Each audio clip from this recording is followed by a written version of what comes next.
हर महादेव दोस्तों, स्वागत है आप सभी का एक बार फिर से। मेरे देवाधिदेव महादेव आप और आपके परिवार पर अपनी कृपा दृष्टि सदा सर्वदा बनाए रखें। दोस्तों, यदि आप अपने जीवन में सुख संपत्ति चाहते हैं, धन वैभव चाहते हैं, अपने जीवन के हर क्षेत्र में सफलता पाना चाहते हैं, व्यापार में तरक्की चाहते हैं, नौकरी में प्रमोशन चाहते हैं, अपने बच्चों का भविष्य उज्जवल बनाना चाहते हैं, तो आप बिल्कुल सही चैनल पर आए हैं। यदि आप पहली बार हमारे इस चैनल पर आए हैं तो चैनल को सब्सक्राइब करके बेल आइकन जरूर दबाइएगा।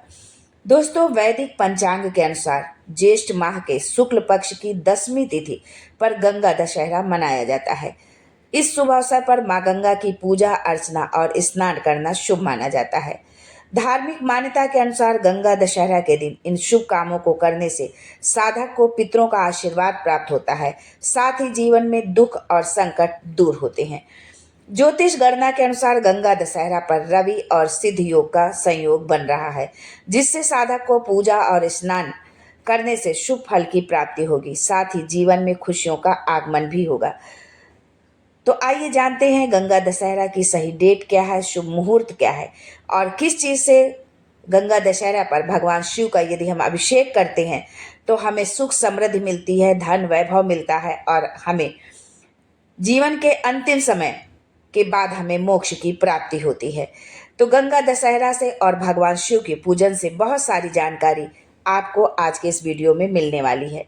लेकिन आगे बढ़ने से पहले आपसे रिक्वेस्ट करती हूँ कि वीडियो को लाइक करिएगा, दोस्तों को शेयर कर दीजिएगा और अगर आपने अभी तक चैनल को सब्सक्राइब नहीं किया है तो चैनल को सब्सक्राइब करके बेल आइकन जरूर दबाइएगा। दोस्तों, वैदिक पंचांग के अनुसार ज्येष्ठ माह के शुक्ल पक्ष की 10वीं तिथि की शुरुआत 4 जून को देर रात 11:54 पर होगी और अगले दिन यानी 6 जून को देर रात 2:15 पर तिथि का समापन होगा।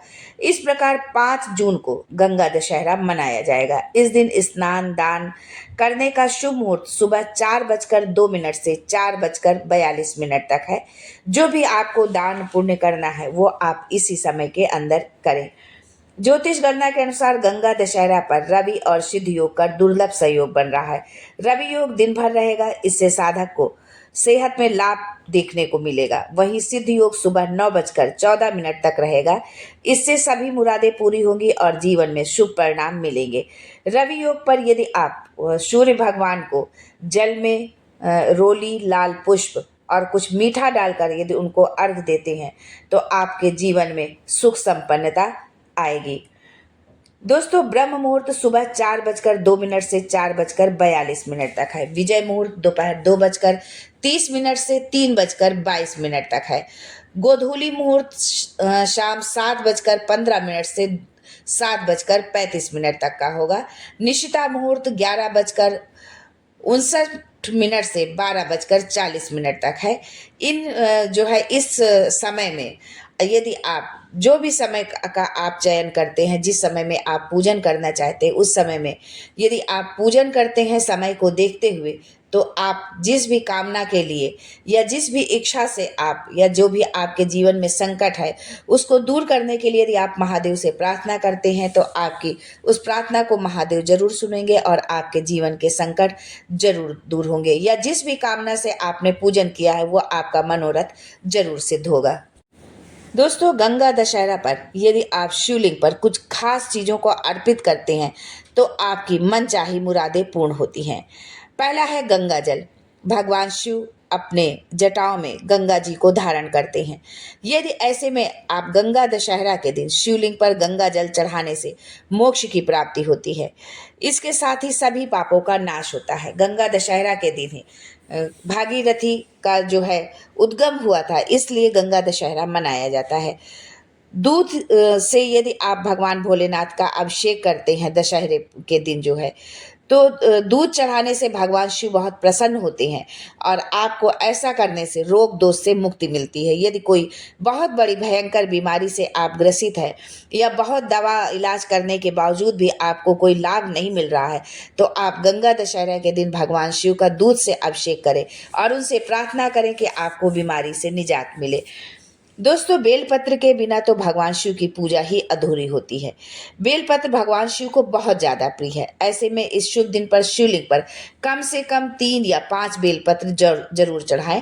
अधिक से अधिक आप कितना भी चढ़ा सकते हैं। उस बेलपत्र पर आप लाल चंदन से या पीले चंदन से या सफ़ेद चंदन से आप ओम नमः शिवाय, श्री शिवाय नमस्तुभ्यम या जय श्री राम, जो भी आपकी इच्छा हो, आप उस पर लिख करके भगवान भोलेनाथ को यदि आप अर्पित करते हैं तो इससे भगवान शिव की कृपा आपको मिलेगी। इसके साथ ही धन की मुश्किलें, ये आपके जीवन में यदि कोई आर्थिक संकट है तो उस आर्थिक संकट भी आपके दूर होंगे। दोस्तों, शिवलिंग पर सफेद चंदन का लेप लगाने से शिव जी का आशीर्वाद मिलता है। इसके साथ ही इससे साधक को मानसिक शांति प्राप्त होती है और नकारात्मक ऊर्जा दूर होती है। सफेद चंदन से यदि भगवान शिव को आप त्रिपुंड लगाते हैं या ओम लिखते हैं तो आपको उनका आशीर्वाद प्राप्त होगा। आपके जीवन में जो है शांति होगी, सुख होगी, संपन्नता होगा। गंगा दशहरा पर शिवलिंग पर अक्षत चढ़ाने से सुख और सौभाग्य में वृद्धि होती है। इसके साथ ही घर में माता लक्ष्मी का वास भी होता है। माता लक्ष्मी का हमेशा, क्योंकि चावल जो है अन्नपूर्णा का एक दूसरा माध्यम माना जाता है, धन का एक दूसरा रूप होता है चावल। इसलिए यदि आप भगवान शिव को चावल अर्पित करते हैं, अखंड चावल अर्पित करते हैं या जो मतलब बिना टूटे हुए चावल आपको अर्पित करना है, तो ऐसा करने से माता लक्ष्मी प्रसन्न होती हैं और आपके घर में हमेशा निवास करती हैं। गंगा दशहरा के दिन शिवलिंग पर सफ़ेद रंग का फूल आप जरूर चढ़ाएं। इन फूलों को चढ़ाने से घर में खुशियों का आगमन होता है। यदि काफ़ी लंबे समय से आपके घर में खुशियां नहीं आई हैं या कोई शुभ कार्य नहीं हुआ है, आप बहुत प्रयास कर रहे हैं, उसके बावजूद भी आपको सफलता नहीं मिल रही है, तो आप इस दिन सफ़ेद रंग का पुष्प भगवान शिव को जरूर अर्पित करें। अगर आप शनि दोष से पीड़ित हैं तो गंगा दशहरा पर शिवलिंग पर शमी पत्र जरूर चढ़ाएं। ऐसा करने से शनि दोष से मुक्ति मिलती है और आपके ऊपर ये ढैया या साढ़े साती शनि की जो भी महादशा चल रही है उससे भी आपको राहत मिलती है। दोस्तों, गंगा दशहरा पर एक बहुत ही खास और अचूक उपाय आपको बता रहे हैं। यदि आप इस उपाय को करते हैं तो आपके जीवन में जो भी संकट है, जो भी कमी है, जिस कामना से आप इस उपाय को करते हैं वो कामना आपकी जरूर सिद्ध होगी। दोस्तों, असल में गंगा दशहरा के दिन माँ गंगा पृथ्वी पर आई थी और धरा पर आते समय माँ गंगा के वेग से पृथ्वी को बचाने के लिए भगवान शिव ने उन्हें अपनी जटाओं में धारण किया था। इसके बाद से ही गंगा दशहरा के दिन गंगा जल से शिवलिंग का अभिषेक करने की परंपरा है। हिंदू धर्म में गंगा दशहरा का बहुत महत्व माना जाता है। ज्येष्ठ माह के शुक्ल पक्ष की दशमी तिथि के दिन गंगा दशहरा मनाया जाता है। आप गंगा दशहरा के दिन माँ गंगा पृथ्वी पर आई थी और धरा पर आते समय माँ गंगा के वेग से पृथ्वी को बचाने के लिए भगवान शिव ने उन्हें अपनी जटाओं में धारण किया था। इसके बाद से ही गंगा दशहरा के दिन गंगा जल से शिवलिंग के अभिषेक की परंपरा शुरू हुई। दोस्तों, यदि आप गंगा दशहरा के दिन ब्रह्म मुहूर्त में स्नान कर लें, उसके बाद स्वच्छ वस्त्र धारण करें, फिर माँ गंगा का ध्यान कर उन्हें प्रणाम करें। इसके बाद भगवान शिव का ध्यान करते हुए जलाभिषेक विधि की आप तैयारी शुरू कर दें। इसके लिए सबसे पहले एक साफ थाली ले लें, उसमें गंगा जल से भरा हुआ तांबे का लोटा रखें। गंगा जल के उस लोटे में 1 चुटकी काले तिल, 1 चुटकी सूखा पीला चंदन और कनेर के पुष्प की पंखुड़ियां मिला लें। इसके बाद उस जल के लोटे पर ओम लिखें और उस लोटे को कपड़े से ढक लें। साथ ही थाली में घी का दीपक भी बनाकर रखें। ध्यान रहे, गंगा दशहरा के दिन शिवलिंग पर जल मंदिर जाकर ही आप चढ़ाएं। यदि आप घर में आपके शिवलिंग है, आप पूजन तो करें, लेकिन इस उपाय को आपको मंदिर जाकर के ही करना है। घर में अगर शिवलिंग स्थापित है तो इस विधि से के साथ आप पूजा कर सकते हैं। लेकिन गंगा दशहरा के दिन शिवालय में भगवान शिव साक्षात वास करने आते हैं और भक्तों पर अपनी कृपा बरसाते हैं। बहरहाल, मंदिर जाकर शिवलिंग पर गंगा जल चढ़ाएं और भगवान शिव के ओम नमः शिवाय मंत्र का 108 बार जाप करें। फिर शिवलिंग के आगे घी का दीपक जलाएं और शिव जी की आरती गाएं। ओम नमः शिवाय मंत्र का जाप जो हमारे भाई हैं उनको करना है, लेकिन जो हमारी बहनें हैं उनको नमः शिवाय ओम, नमः शिवाय ओम, नमः शिवाय ओम, इस तरह जाप करना है।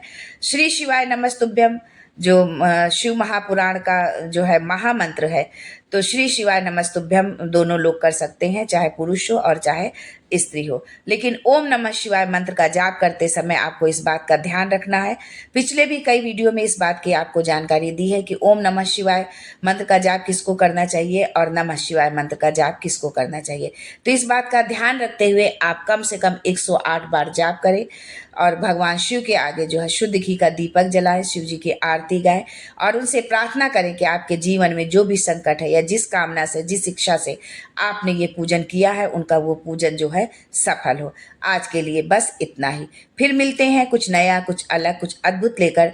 तब तक के लिए गंगा दशहरा की शुभकामनाओं के साथ आज के लिए बस इतना ही। फिर मिलते हैं एक नए वीडियो के साथ, एक नई जानकारी के साथ। तब तक के लिए हर हर महादेव।